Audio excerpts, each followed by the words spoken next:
Olá, meus queridos, sejam todos bem-vindos a mais uma aula. Eu sou a professora Adriana Cabral, do melhor componente que é História, e te convido a acompanhar comigo o objeto e o detalhamento da nossa aula. Olha só, temos então aí a aula de número 4, objeto de conhecimento, a aventura humana, primeiros tempos.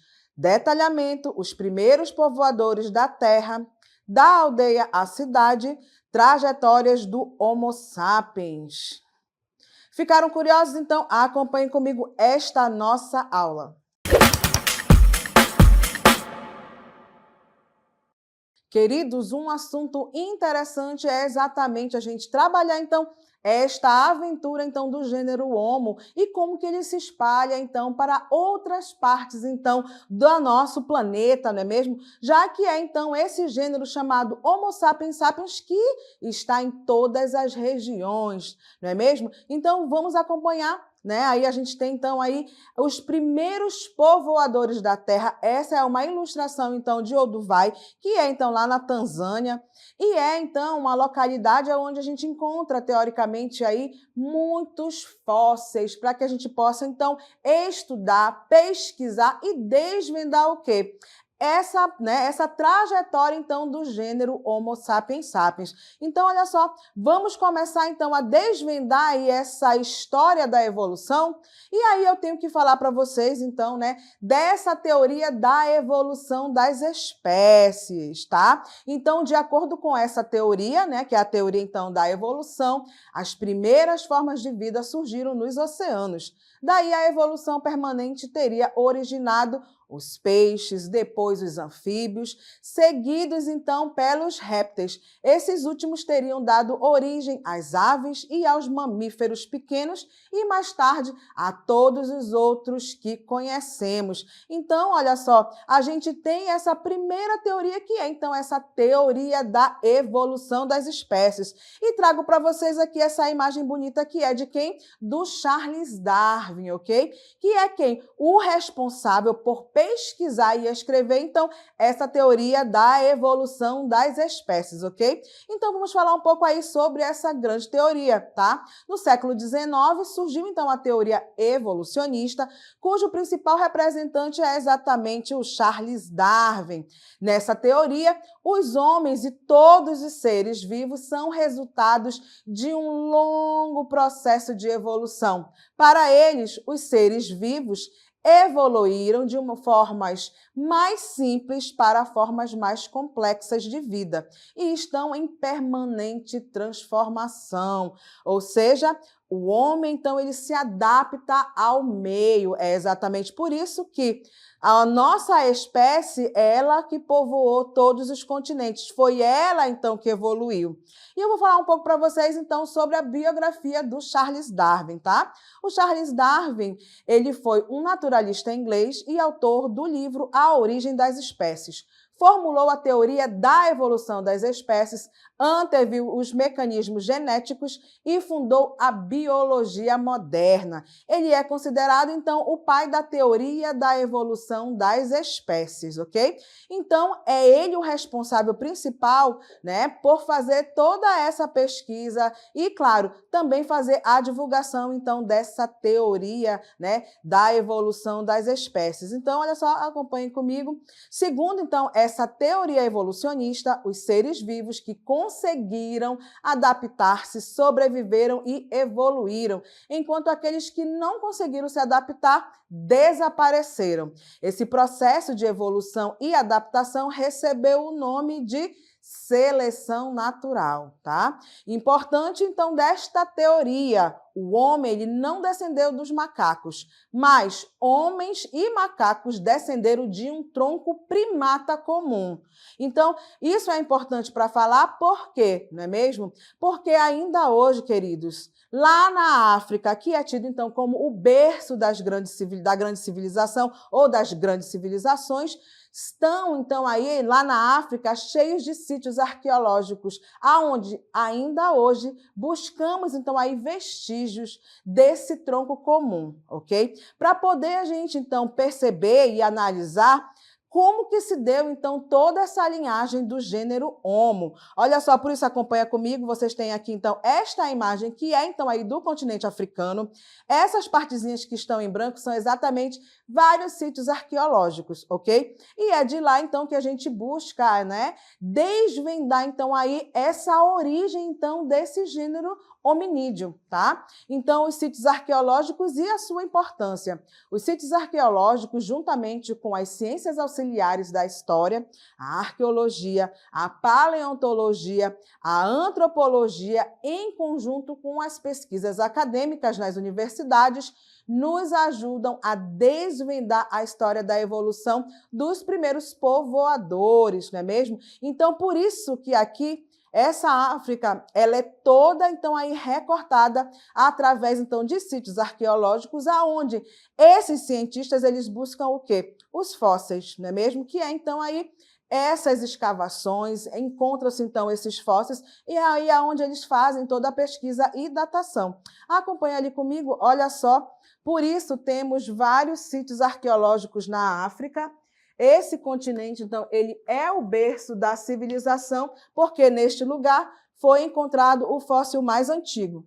Sendo assim, a teoria para explicar a evolução e os primeiros povoadores começa no continente africano. A maior quantidade de fósseis, incluindo os mais antigos descobertos na África, levou os pesquisadores a concluir que os primeiros ancestrais dos seres humanos e o homem moderno tiveram origem, então, aonde?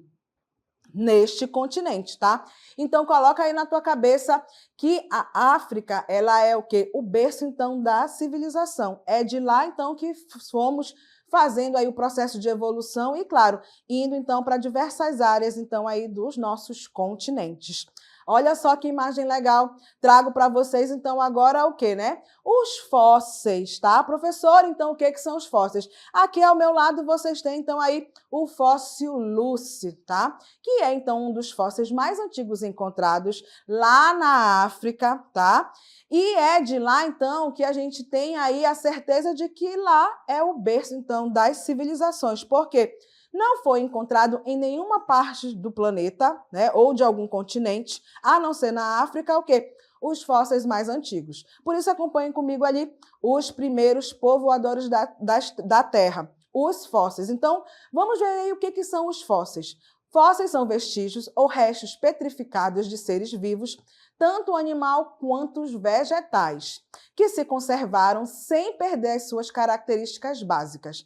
Pelo estudo dos fósseis humanos, os paleontólogos, outra ciência auxiliar, então, da história, relacionam as mudanças físicas à capacidade mental e à habilidade em produzir instrumentos, caracterizando com o modo de vida daqueles seres. Os primeiros fósseis definitivamente hominídeos foram encontrados em Leatole, na Tanzânia, e Radar, na Etiópia, com datas entre 3.000 e 3,5 milhões de anos. E receberam, então, o nome que é o quê? O Australopithecus, então, afarensis. Então, observem, não é mesmo? Que a Lucy, ela faz parte, então, né, desse Australopithecus afarensis. E aí eu digo para vocês, o que é, então, aí um Australopithecus, né?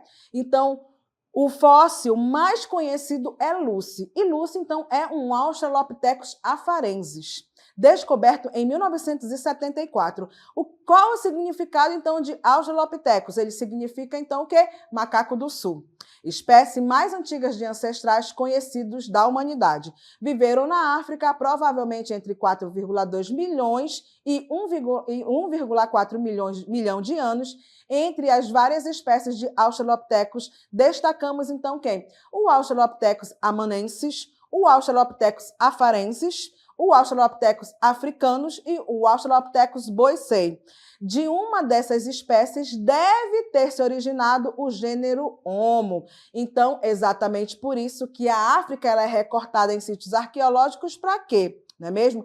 Para que a gente possa, então, aí encontrar um fóssil, datar e, claro, né, fazer aí as pesquisas com carbono 14, que é para a gente ver, então, mais ou menos quantos anos tem aquele fóssil. E quando isso acontece, não é mesmo? A gente encontrar aí, os pesquisadores encontram, então, um fóssil, ele é datado, ele é estudado, então, por algumas universidades. E depois, os cientistas, então, eles se reúnem numa grande convenção, que é, então, para saber, né? Aí começam as teorias. Para quê? Para tentar explicar, não é mesmo? Como é que aquela espécie ela se comportava, né? O que ela comia, se era bípede, se não era. Então a comunidade acadêmica toda se reúne e começam então aí a fazer então as teorias, até que, não é mesmo? Uma vez comprovados, uma vez que vários cientistas chegam então à mesma conclusão, acaba entrando também aonde nos nossos livros didáticos. Por isso a importância. E eu quero marcar para vocês o seguinte, principalmente vocês que fazem ou vão fazer aí os vestibulares, tá? Teoria mais aceita cientificamente, teoria da evolução, teoria, então, da seleção natural, ok? Aonde a gente vê o quê, né? Que esses homens, eles se originaram e evoluíram ao longo, então, de vários anos, tá? Esta é uma teoria, é a teoria que geralmente cai, então, aí nos vestibulares. Por isso que é importante, então, a gente estudar, não é mesmo? Para a gente saber, então, um pouco mais, né, sobre essa origem dos hominídeos que gerou aí, né, a nossa espécie, que é Homo sapiens sapiens. Acompanha ali comigo, olha só, há cerca de 85 milhões de anos, originaram-se os primatas, um grupo de mamíferos que inicialmente viviam em árvores. Entre os primatas, os parentes evolutivos mais próximos da espécie humana são os chimpanzés, gorilas e orangotangos. Aos poucos, por meio de um processo evolutivo, alguns deles passaram a ter hábitos terrestres. Chegamos ao momento em que nós vamos começar, então, aí a trabalhar essas trajetórias, então, desse gênero Homo, tá? Até, então, chegarmos à nossa espécie, que é, então, Homo sapiens sapiens. Acompanha ali comigo, nós temos, então, essa trajetória do gênero Homo sapiens, tá?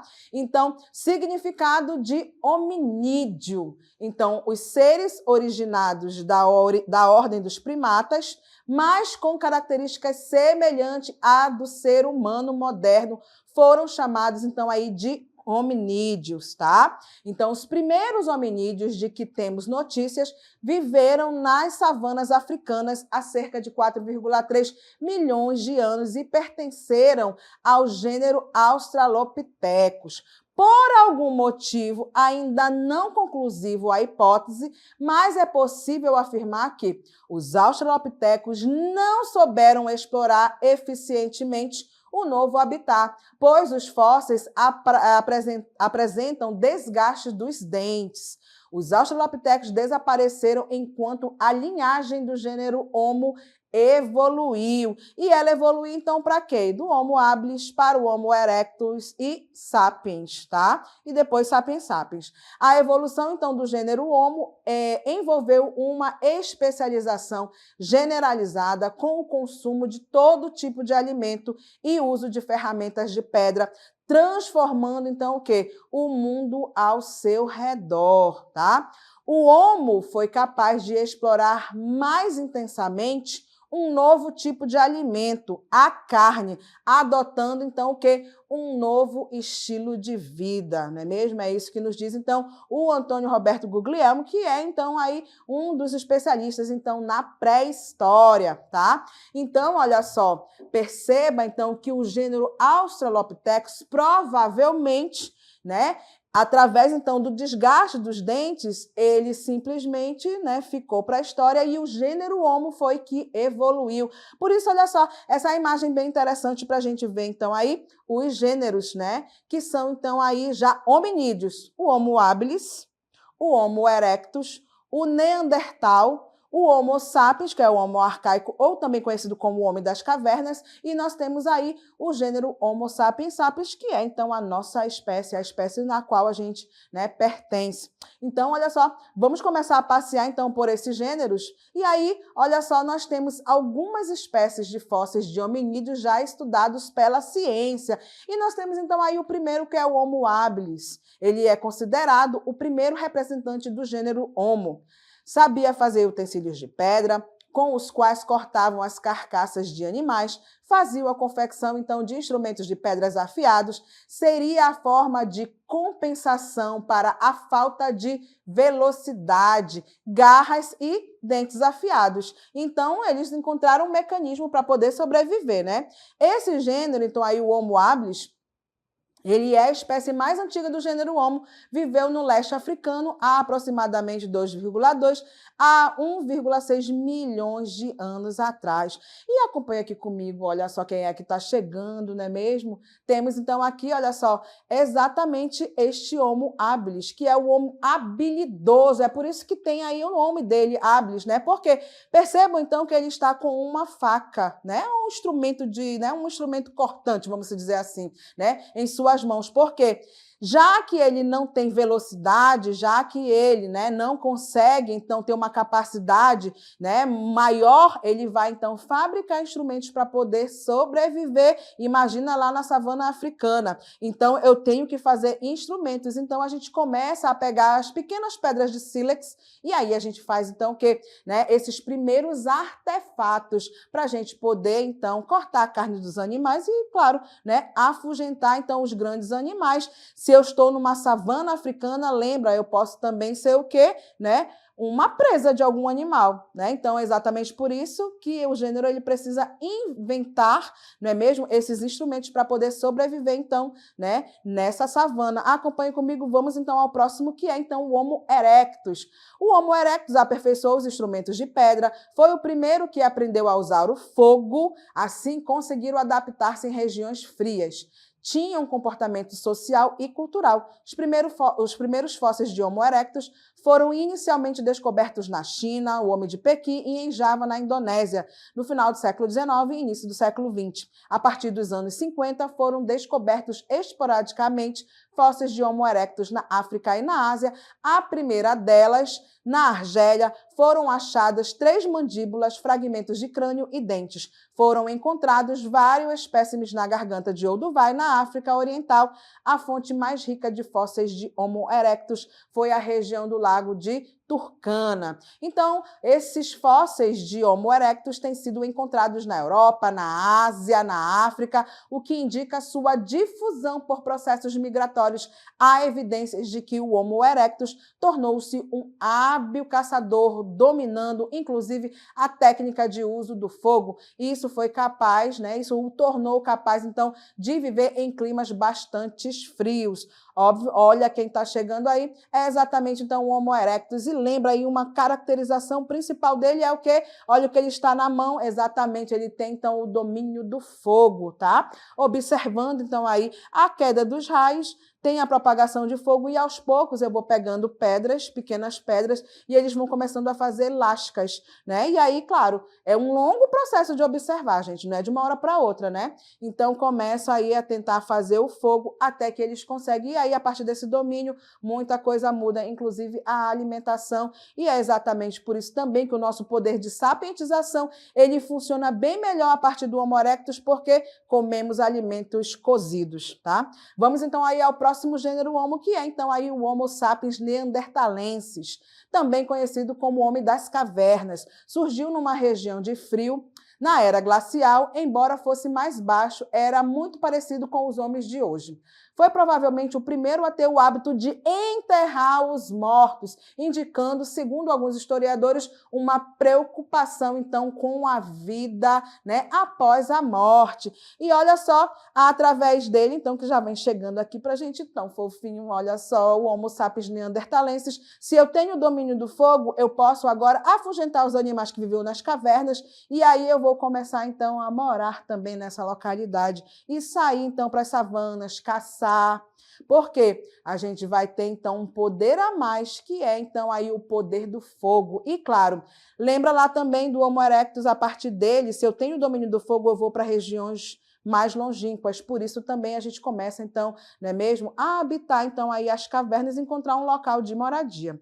E vamos, então, ao último gênero, que é, então, o Homo sapiens sapiens. É a espécie a qual fazemos parte, teria se originado há mais ou menos 100 mil anos na África, desenvolveu a fala, além de diversas habilidades. Caracterizado inicialmente como caçadores-coletores, posteriormente agriculturalistas, com grande capacidade para aprendizagem. A partir do Homo sapiens sapiens, temos achados arqueológicos com coleção de objetos de marfim, ossos e chifres, lâminas e outros instrumentos de pedra tornaram-se altamente especializados e cuidadosamente produzidos. A presença de agulhas indica o uso de roupas de peles de animais nas regiões mais frias, adornos pessoais, pinturas representativas, esculturas e símbolos gravados apontam um salto qualitativo na capacidade de simbolização, ao mesmo tempo em que termina o processo de desenvolvimento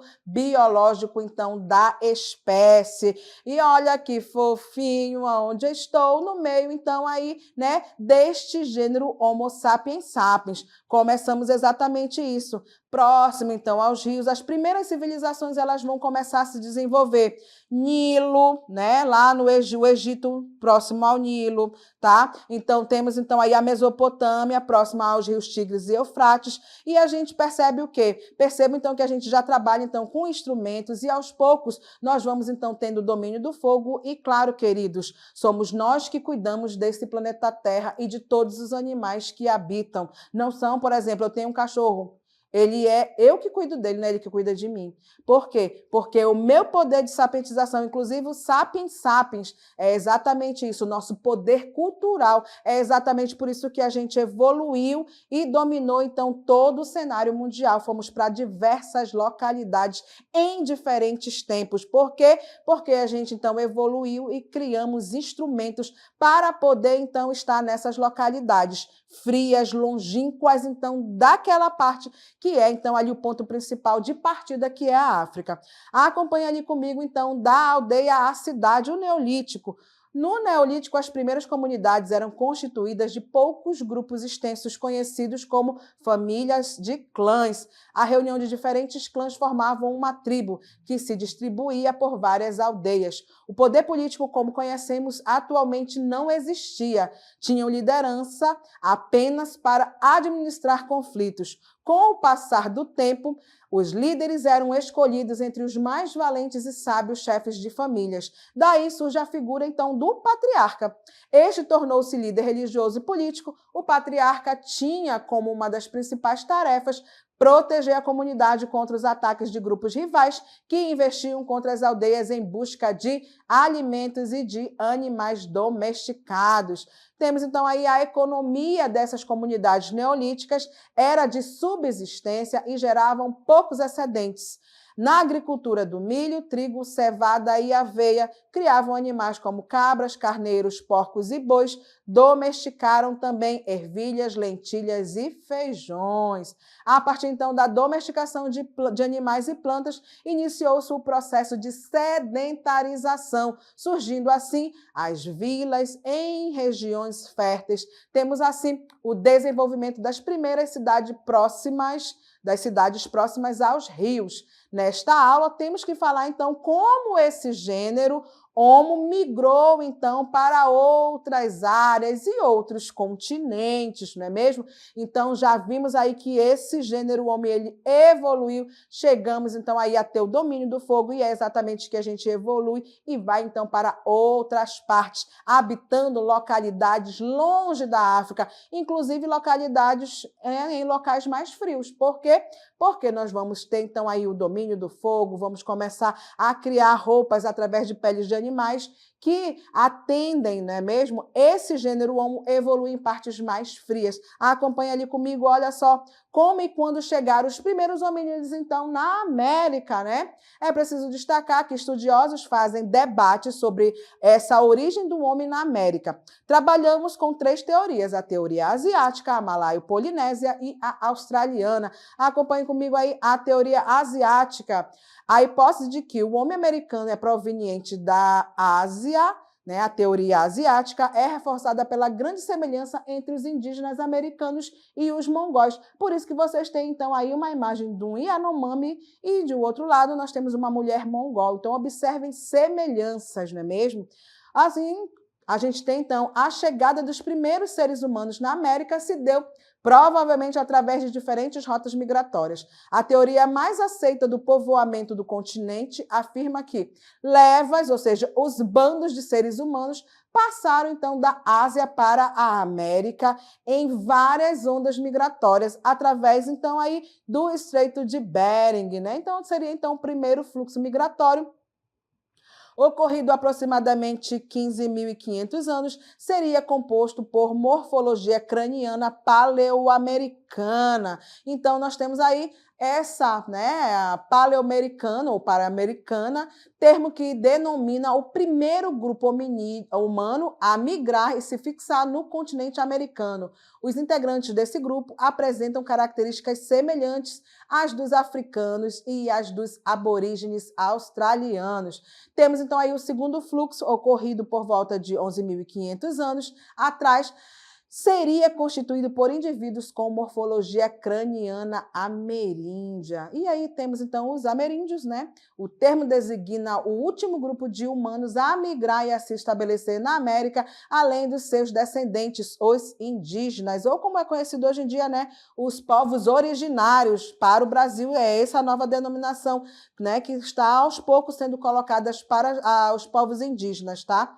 As características físicas desses indivíduos eram semelhantes às dos atuais indígenas brasileiros. Estas migrações ocorreram durante a glaciação, quando houve grande acúmulo de gelo sobre a superfície da Terra. Então, é exatamente essa teoria que diz então que nós migramos de um local para o outro, tá? Nesse período, devido ao baixo nível dos mares e congelamento das águas, formou-se então um caminho terrestre natural que possibilitou então a travessia de um lado para o outro, tá? Então observa aqui essas passagenzinhas que dão de um lado para o outro, congelou e aí os primeiros bandos foram passando, né, em sucessivas levas, tá, gente? Não foi de uma vez só, não. Passa um grupo, depois passa o outro, né, e assim sucessivamente. Vamos acompanhar ali comigo, a gente tem então aí o modelo Clovis. Os Clovis, considerados em meados do século XX a cultura indígena mais antiga da América, usavam uma técnica de entalhe de pedra bastante aprimorada para caçar a fauna gigante que existia na Idade do Gelo, com ferramentas que hoje conhecemos como pontas do Clovis. Esses artefatos de Clovis, Novo México, sul dos Estados Unidos, foi questionada essa antiguidade, pois em 1990, com a análise de novos sítios arqueológicos, a América do Sul questionou, então, o modelo Clovis. Em Monte Verde, no sul do Chile, foram encontrados vestígios que indicam a presença humana na região há pelo menos 12.000 anos, tá? E do Chile também foram encontrados vestígios humanos datando de 12.000 anos. Na Argentina, foram descobertas pinturas rupestres e instrumentos de caça de cerca de 13.000 anos. No Texas, nos Estados Unidos, achados arqueológicos revelaram presença humana de cerca de 15.500 anos. Esses achados, com datações distintas, deram base para a defesa do quê? Dos fluxos migratórios, ou seja, migramos, né, em diversas ondas, como nós podemos ver. Então, os bandos eles vão passando aí pelos estreitos, ou, não é mesmo, tem uma outra teoria também, que é chamada malaio-polinésia e australiana, onde eles dizem que aos poucos nós vamos, então, passando por diversas ilhas, até, então, atravessar também, ok? O continente, né, para o continente americano. Alguns pesquisadores identificaram outras rotas migratórias, como a malaio-polinésia e australiana, que afirmam que o homem chegou à América através do Oceano Pacífico, fazendo escalas em suas ilhas. Estas sucessivas ondas migratórias podem justificar a diversidade cultural e linguística na América. No entanto, nenhuma dessas hipóteses pode ser comprovada, como ocorreu com a passagem, né, do Estreito de Bering, tá? Ou como está aí com a passagem de Bering. A cada nova descoberta de fósseis, pinturas rupestres ou artefatos vão aos poucos compondo o quebra-cabeça da migração humana e abre calorosos debates acadêmicos no mundo científico. Por que que isso é importante? Não é mesmo? Porque se a gente encontra o fóssil, ele tem que ser estudado, datado. As grandes universidades, os paleontólogos, os historiadores, né, eles vão então fazendo congressos e vão então aí investigando, não é mesmo? Para chegarmos a uma conclusão. Por isso que não há teoria que refute um outro lugar aonde este homem, o hominídeo, ele se originou. O berço central é a África, e de lá, então, nós fomos para diversas partes do continente. E quando a gente fala, então, para a América, não é mesmo? Viemos em sucessivas levas migratórias, como nós vimos, tá? E uma das teorias mais aceitas é do Estreito de Bering, mas vocês viram comigo, acompanharam outras teorias também que falam em pequenas ondas migratórias passando então de um continente para o outro. Eu atingi o meu objetivo, que era trabalhar então com vocês, não é mesmo? Essa parte então de como os hominídeos eles começam a migrar para diversas partes. E por aqui então a professora se despede.